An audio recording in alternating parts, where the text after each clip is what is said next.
बेहद की परम शांति। सभी व्यूअर्स को बेहद की परम शांति। श्रीमद् भगवद गीता में भगवान ने बताया है, सब संसार में परमात्मा व्याप्त हैं, सब संसार परमात्मा में है, सब कुछ परमात्मा ही है, सब संसार परमात्मा का ही है। संसार में परमात्मा प्राप्ति के लिए, अपने कल्याण के लिए साधना करने वाले जितने भी साधक हैं, वे सभी संसार से छूटना चाहते हैं और परमात्मा को प्राप्त करना चाहते हैं। सदा रहने वाली शांति और अनंत सुख मिले, जिसमें अशांति और दुख का लेश भी न हो, ऐसा विचार करने वाले साधक होते हैं।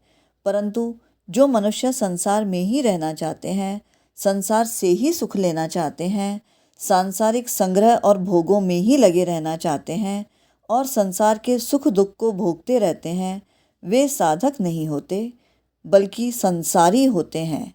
वे जन्म मरण के चक्र में पड़े रहते हैं, कारण कि संसार के साथ संबंध रखने से सदा रहने वाली शांति और सुख नहीं मिल सकता, बल्कि सदा अशांति और दुख ही मिलता रहता है। ऐसा मनुष्यों का प्रत्यक्ष अनुभव है।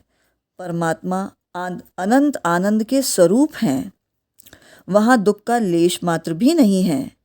साधक को संसार तो प्रत्यक्ष रूप से दिखाई देता है और परमात्मा को वह केवल मानता है, क्योंकि परमात्मा प्रत्यक्ष रूप से दिखाई नहीं देते। शास्त्र और संत कहते हैं कि संसार में परमात्मा है और परमात्मा में संसार है। इसको मानकर साधक साधना करता है। उस साधना में जब तक संसार की मुख्यता रहती है, तब तक परमात्मा की मान्यता गौण रहती है।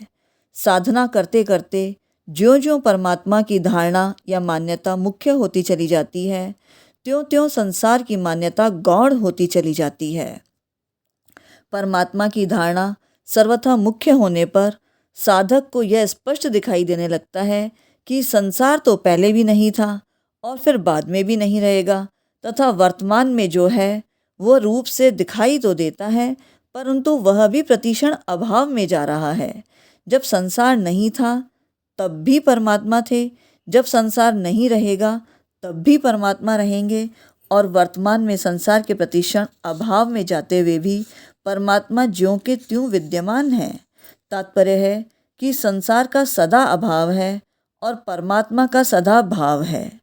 इस तरह जब संसार की स्वतंत्र सत्ता का सर्वथा अभाव हो जाता है, तब सत्य स्वरूप से सब कुछ परमात्मा ही है, ऐसा वास्तविक अनुभव हो जाता है, जिसके होने से साधक सिद्ध कहा जाता है।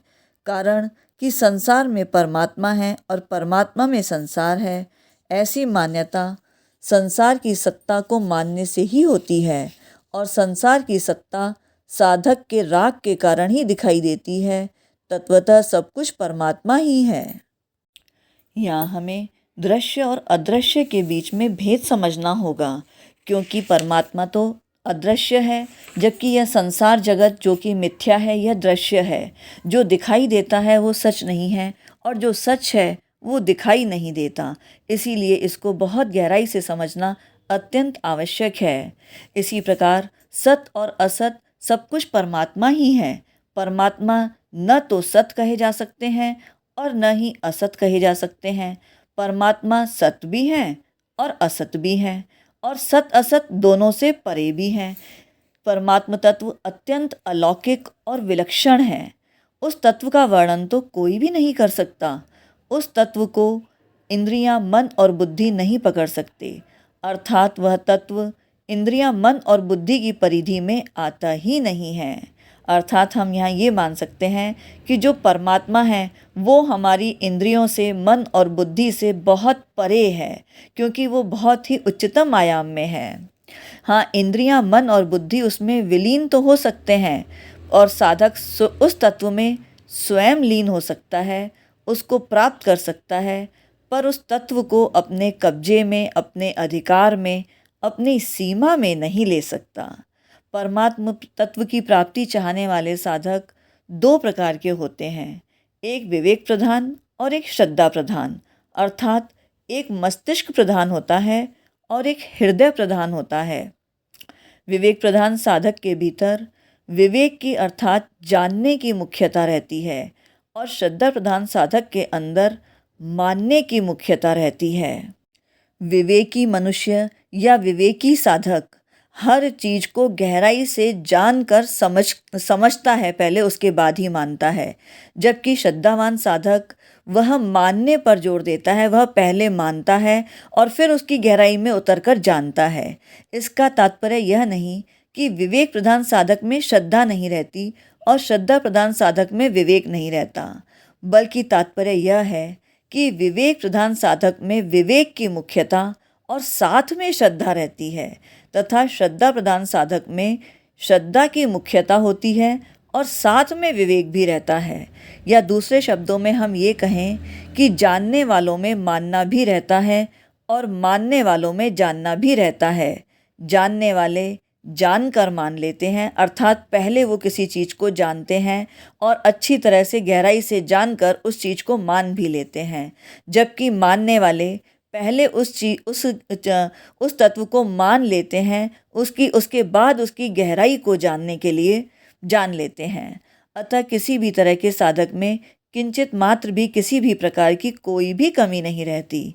साधक चाहे विवेक प्रधान हो चाहे श्रद्धा प्रधान हो, पर साधन में उसकी अपनी रुचि, श्रद्धा, विश्वास और योग्यता की प्रधानता रहती है। इसीलिए यह महत्वपूर्ण नहीं है कि साधक किस प्रकार का है, वो विवेक प्रधान है या श्रद्धा प्रधान है। इसके अपितु महत्वपूर्ण है तो साधक की रुचि, साधक की श्रद्धा और साधक का विश्वास।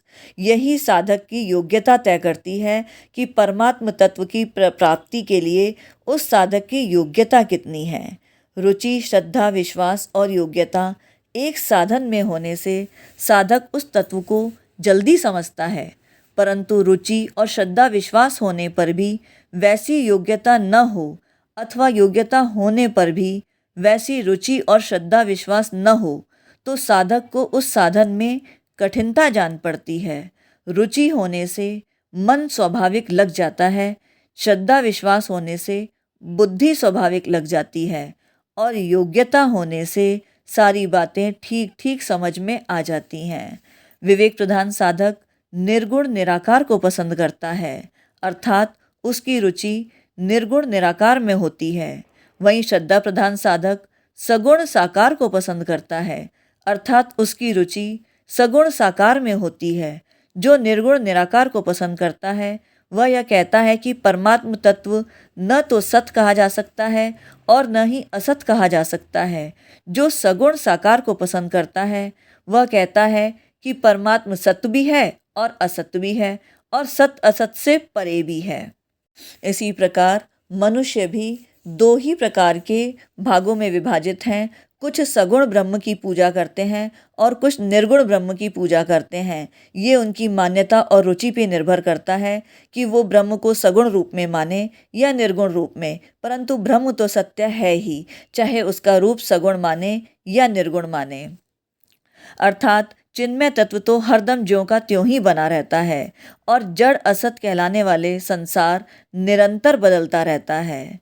जब यह चेतन जीव बदलते हुए संसार को महत्व देता है, उसके साथ संबंध जोड़ लेता है, तब वह जन्म मरण के चक्कर में घूमता रहता है।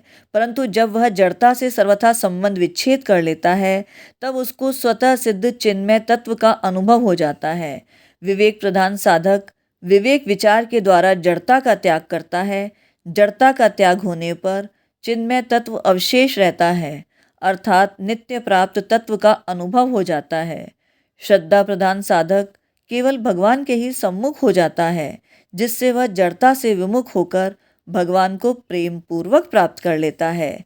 विवेक प्रधान साधक तो सम, शांत, सत्य घन, चित्त घन, आनंद घन तत्व में अटल सिद्ध होकर अखंड आनंद को प्राप्त कर लेता है।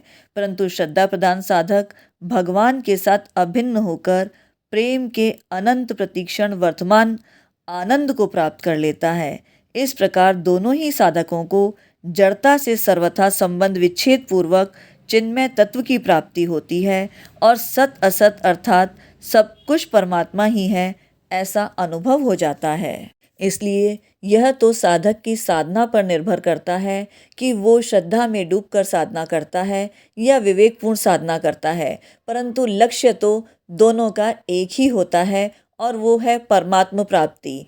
परमात्मा को जानना, परमात्मा में लय होना और परमात्मा की प्राप्ति।